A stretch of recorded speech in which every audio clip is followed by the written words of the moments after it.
I woke up at 2 a.m. to the sound of water splashing and someone screaming in the bathroom. When I opened the door, I saw my second wife, Vanessa, pouring cold water over my daughter, Emma. Furious. I just stood there frozen, like the past was repeating itself. And that night, I realized silence can kill.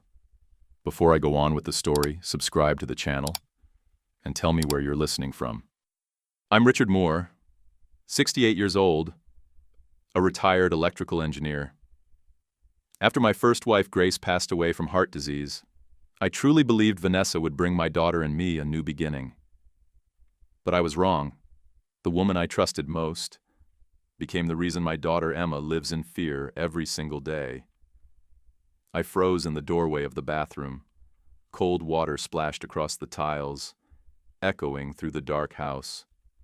Vanessa, my second wife, was gripping Emma's hair, yanking her back, pouring buckets of icy water over her.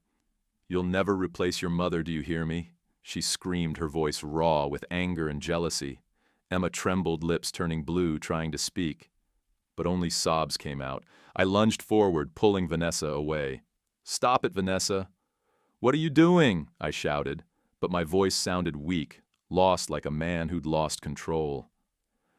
Vanessa stood there breathing hard, her wet hair clinging to her face, eyes burning into mine. "You don't understand, Richard?" she gasped. "That girl that she provokes me. She looks at me like I don't belong here." I couldn't answer. Emma was sitting on the floor, arms wrapped around herself, eyes glistening with tears, that same look her mother once had back when Grace was fading away. Silent, enduring pain while I buried myself in work. I called her name softly, Emma, but she just shook her head. I took her to her room, tucked her in. Vanessa stood at the door, cold and calm. "Don't make this a big deal," she said flatly. "I just wanted to teach her a lesson. She needs to know who runs this house." I turned to her, and in that moment I saw something in Vanessa's eyes. Not anger, not even hate, but envy. Deep, twisted envy. She wasn't fighting Emma. She was fighting a ghost. Grace's shadow, the woman she could never beat, even after a decade underground. That night I couldn't sleep. The sound of water kept replaying in my head, blending with the screams, a distorted melody of guilt. How did I let this happen? In my own home, I thought after Grace's death I could rebuild. Vanessa had once helped me climb out of the emptiness, brought laughter back into the house. But now those laughs echo like mockery. The next morning Emma was awake, sitting by the window wrapped in a blanket, staring out at the fog over the sea. "Dad, don't worry. I'm used to it," she said softly, too softly. "Used to it," I repeated, not believing my ears. She pressed her lips together, nodded slightly, avoiding my eyes. "Vanessa's just stressed, that's all. Please don't tell anyone. I don't want to make things harder for you." My throat tightened. Those words, "don't tell anyone," that's what killed her mother. Grace said the same thing when the doctor asked if she needed help. And I stayed silent. Now I was right back where I started, a man who knows the truth, but is too afraid to face it. Vanessa acted like nothing had happened. She set the breakfast table, poured coffee, even smiled. "Don't be mad at me, Richard," she said sweetly. Almost too sweet. "Last night was just a misunderstanding. Your daughter needs discipline. You spoil her." I said nothing. Outside, the fog still hung low. Morning light fell across her face, and in that light, I saw it clearly, her smile wasn't warm. It was the smile of someone skilled at hiding cruelty behind kindness. Later, I drove Emma to her college. She waved, smiled, pretending everything was fine. But I could see at the mask. In the daylight, the bruise on her wrist glowed like a silent scream. I wanted to turn the car around, confront Vanessa, but something inside me held me back, that same old fear. The same fear I had 10 years ago, watching Grace fade away and saying nothing. That night, when the clock struck 2, I heard water again. But this time there was no screaming, just the steady sound of running water, cold and hollow, as if someone were washing away their sins. I opened my eyes. And I knew. Vanessa felt no remorse. She'd just learned to hide it better. And I was once again living in a house pretending to be peaceful, until the past came knocking. The next morning I opened my desk drawer looking for a sheet of paper, and there it was, an old letter. Grace's handwriting. The first line sent a chill down my spine. Richard, if you're reading this, it means I was right about Vanessa. I sat there for a long time, the old letter trembling in my hand. Grace's handwriting was shaky, but every line cut deep like a blade carving into memory.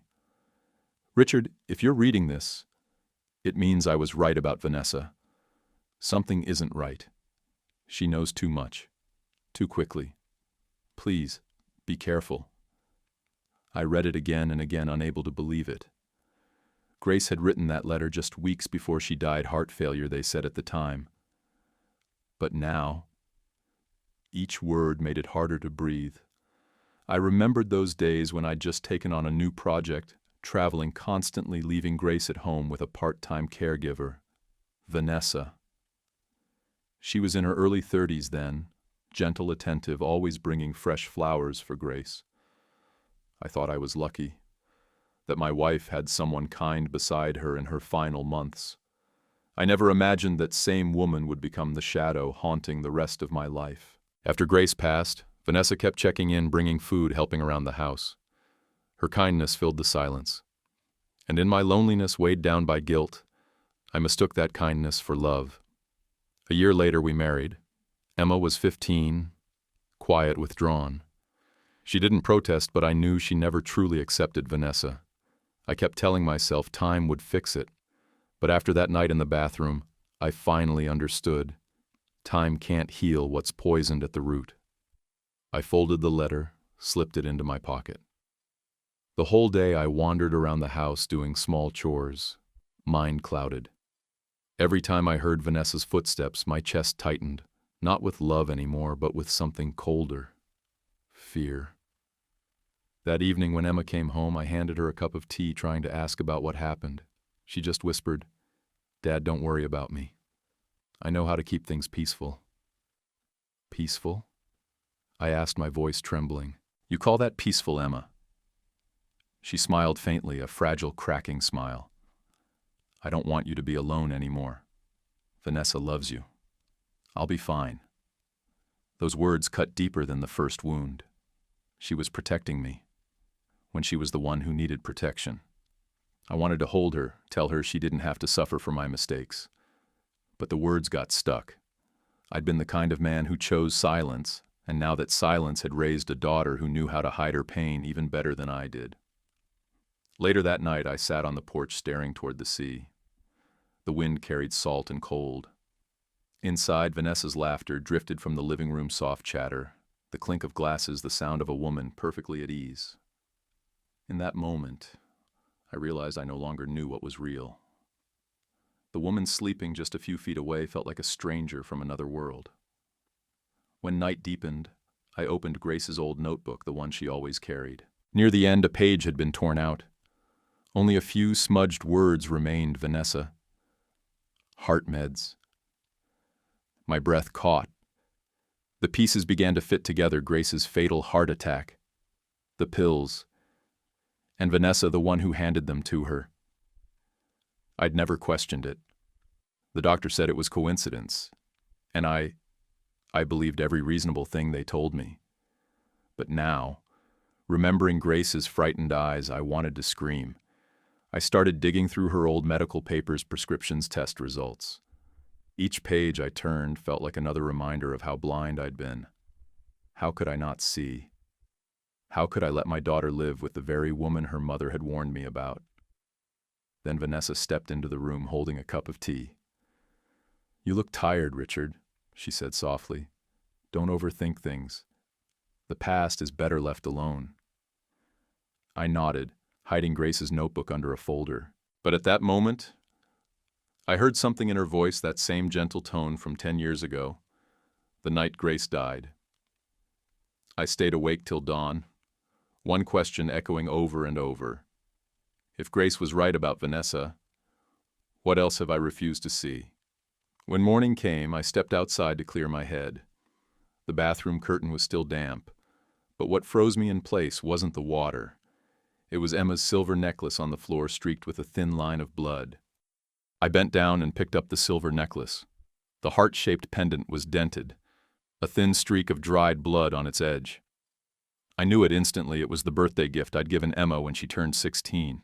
She'd worn it every day, even to bed. My hands started shaking. The bathroom floor was still wet. A towel hung by the sink, torn in half. There was a faint metallic smell in the air. I slipped the necklace into my pocket. My heart was pounding, my mind racing through a dozen possibilities, none of them comforting. I wanted to believe it was just an accident, that Emma had dropped it while washing her face. But deep down, I knew. The truth was never that simple. All morning I forced myself to act normal, not to raise Vanessa's suspicions. She brewed coffee, turned on the radio, asked if I wanted breakfast. Everything looked perfect. Too perfect. When I said I was going out, she just smiled. "Don't work too hard, Richard," she said softly. "You need to rest." That smile, gentle, calm, sent a chill down my spine, because I knew what hid behind it was darker than anger. I drove to Emma's college and waited nearly an hour before she came out. When she saw me, she flinched. I forced a smile, said I just wanted to take her to lunch. At a small cafe by the river, Emma barely touched her food. I placed the silver necklace on the table. "This is yours," I said quietly. "Why is there blood on it?" She stared at it for a moment, then shook her head. "It's nothing, Dad. I just scraped my hand." I reached across, took her wrist, gently pulled up her sleeve. A fresh purple bruise ran down her arm. "Vanessa did this, didn't she?" Emma didn't answer. She only whispered, "Dad, I don't want to talk about it. Everything will be fine if we just stay quiet." Those words shattered something inside me. Stay quiet. My whole life had been poisoned by that silence when Grace suffered silence when Emma was afraid. I couldn't do it anymore. That afternoon, while Vanessa went out to meet friends, I set up a small camera in the hallway corner. I'd been an electrical engineer, the work came naturally. I hid the recorder in a drawer, linked it to my phone. Part of me still wanted to believe nothing would happen, but another part, the part that had seen fear in Emma's eyes, prayed the truth would finally reveal itself, no matter how painful. Around 1 a.m., I heard footsteps on the wooden floor. I grabbed my phone, opened the live feed. The image was grainy, but I could see Vanessa climbing the stairs, holding a cup water maybe. She opened Emma's door and went inside. Emma sat up. Then the image shook violently. A scream, a crash, the sound of water spilling. The screen went black. I ran upstairs, heart hammering. When I burst through the door, my knees gave out. Vanessa was holding Emma's head down in the bathtub. They struggled, water splashing everywhere. I lunged, dragged Vanessa off, pulled Emma up. She coughed, choking her body, trembling. "What the hell are you doing?" I shouted, voice breaking. Vanessa didn't answer. She just smiled, a twisted, broken smile. "I'm teaching her manners, Richard." She provoked me. "She needs to learn boundaries." "I'm calling the police?" I stammered, reaching for my phone, but she grabbed my wrist. "Do you really want to lose me?" she hissed. Voice low, dangerous. "Do you think Emma can handle that kind of scandal? You want the papers to drag your family through the dirt?" I froze. There was something in her eyes, something that made me stop breathing. Part of me was still afraid. Afraid to lose everything, afraid to face the truth. Vanessa saw it. She let go, stepped back and smiled. "You won't do anything, Richard," she whispered. "You never do." That night I sat by Emma's bed. She slept fitfully, twitching in her dreams. The red marks on her neck glowed under the lamp, and I realized I'd signed a sentence for both of us. If I stayed silent now, Emma wouldn't survive. Before dawn, I replayed the video, the water, the screams, every frame of it. No more doubt. I saved the file, copied it to a backup drive. For the first time in years, my hands were steady. I knew what I had to do, and I had to do it now. The next morning, I went to see someone Grace once mentioned in her journal, a therapist named Dr. Nora Levin. I didn't know if I was seeking help, or forgiveness. All I knew was this time, I wouldn't stay silent. I drove to the address written in Grace's notebook, an old business card that read, Dr. Nora Levin, family therapist. Her office was in an aging brick building in downtown Charleston, just a few blocks from the harbor. I sat in the car for a long time, watching people pass by. It had been years since I'd stepped out of that house without carrying guilt on my shoulders. Dr. Nora was in her 40s, brown hair, calm voice, but sharp eyes. She listened quietly as I told her everything. She didn't interrupt, only took notes. When I finally stopped talking, she looked up and asked, "You still have the evidence from that night, don't you?" I nodded. "I do. The video. But I haven't shown it to anyone yet. I don't want to hurt my daughter more than she already is." "You can't save your daughter by hiding the truth," she said gently. "You've stayed silent for too long. It's time to speak." Her words hit me hard. Maybe that's what Grace had been trying to tell me all along, and I just never listened. Nora watched the video in silence. When Vanessa's face appeared cold, expressionless, her hands gripping Emma's throat, Nora exhaled softly. "This isn't the first time she's done this," she said. "You know Vanessa?" I asked. "Not directly," Nora replied. "But I heard about a similar case 10 years ago. A woman named Vanessa Palmer was investigated for domestic abuse, but the case was dropped. Lack of evidence. Could be the same person." A chill ran through me. The pieces, Grace's death. Vanessa's sudden appearance in our lives began to align. Fear mixed with anger.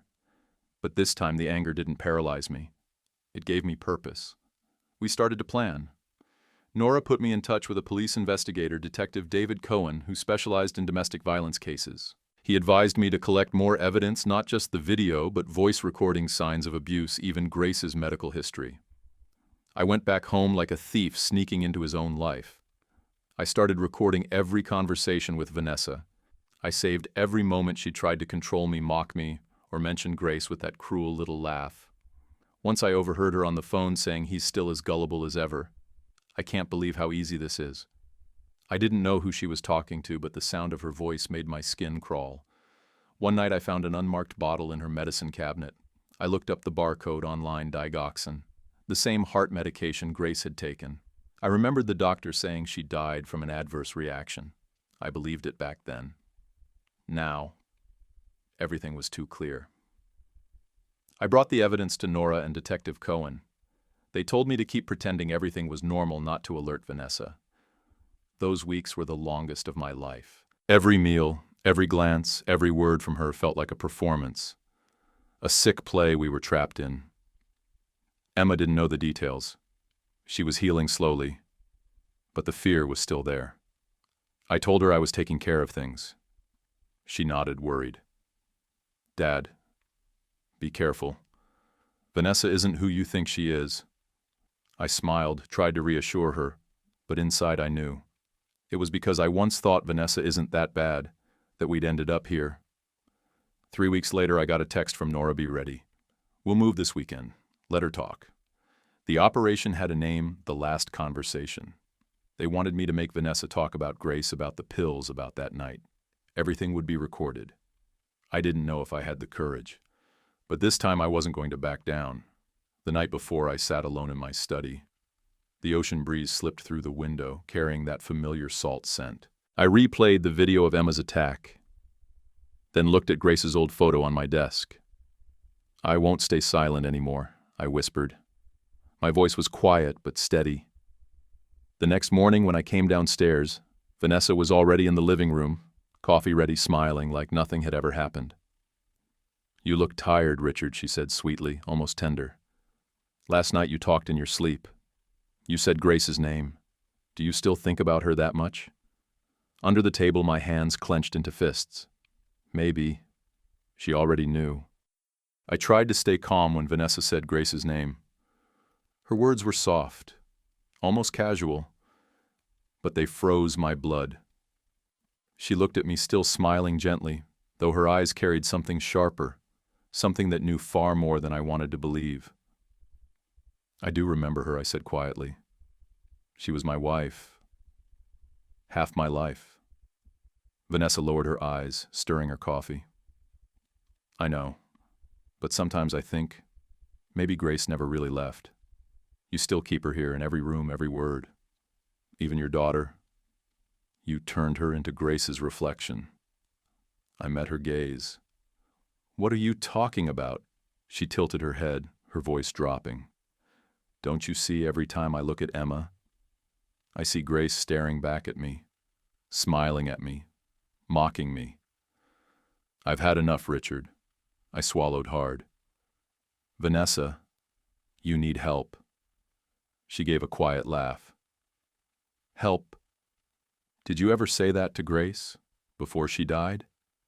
That sentence cut like a blade. I knew the conversation was going exactly where Nora needed it to go, but my fear was real. I didn't have to pretend. I took a sip of coffee, steadying my voice. I still don't understand. The night Grace died, you were there, weren't you? Vanessa looked up. For a moment, her eyes gleamed with something close to pleasure. I was there, she said softly. I was always there, Richard. She was shaking, begging, crying. And where were you at the office like always? I just helped her end the pain. My hands tightened around the cup. My voice trembled. What did you do to Grace? She leaned closer, whispering, her breath brushing my ear. Just a little digoxin, enough to stop her heart. Quietly. No blood. No screaming. I called the ambulance for you. Remember, I was the one who held you while you cried. Perfect, wasn't it? The world around me began to crumble. My ears rang, my heart hammered painfully in my chest. But I stayed silent because I knew every word, every sound was being recorded through the tiny mic hidden in my shirt button. Vanessa smiled faintly, stood up and stepped toward me. You're such a fool, Richard. If you'd just let the past die, everything could have been peaceful. But you had to dig it up. So now, you'll join her. She reached for the cake knife on the table. Everything happened too fast. I stumbled back. The chair crashed, metal clattered to the floor.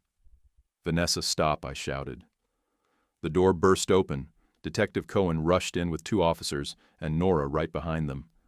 Vanessa froze, knife slipping from her hand. Time stopped. I could only hear my own breathing, rough and uneven. An officer stepped forward, reading her rights. As they cuffed her, Vanessa turned her head toward me, smiling one last time. See, Richard, I told you? I'm always here. Even when you think you've escaped. They took her away. I collapsed into the chair, shaking from head to toe. Nora placed a hand on my shoulder. Her voice was soft. You did the right thing. She can't hurt anyone anymore. Days later, the police called me in for testimony. They'd found several unmarked bottles in the house, the same kind of drugs Grace used. Tests confirmed it. Grace's case was reopened, and this time all the evidence pointed straight to Vanessa. Emma was waiting for me in the hallway. She took my hand, her eyes still red and tired. Dad, you saved me, she whispered. I shook my head gently. No, sweetheart. I just did what I should have done a long time ago. After that, the house felt painfully empty. I cleaned Grace's room, hung her picture back on the wall. Each morning, the sunlight streamed through the window, painting her frame in soft gold. For the first time in years, I felt peace, fragile but real. Emma began to heal. She decided to leave Charleston to start fresh in Savannah. I helped her pack. She smiled a real smile, the first one without fear. Will you be okay, Dad? She asked. I nodded. I've learned something. Silence is never peace. Months later, I finished the manuscript of my memoir. I called it The Last Silence. I wrote about Grace, about Emma, and about Vanessa, not out of hatred, but as a reminder that sometimes the greatest evil isn't the one who harms, but the one who watches and says nothing. When I closed the notebook, I could hear the ocean outside, the soft rhythm of waves against the shore. A gentle breeze moved the white curtain, and for a moment, I could almost hear Grace's voice whisper, "Thank you, Richard. You finally spoke." I smiled faintly and answered, "No, Grace. You're the reason I found my voice again." I turned off the light and stepped out onto the porch. The night sky was still the moon hanging low over the water. For the first time, silence didn't feel like guilt anymore, it felt like peace. And somewhere out there I knew, Grace and Emma were finally free. Thank you for listening to the story till the end. If this story touched your heart, please leave a like, subscribe, and share this video so that more people can find the courage to speak up, just like I did.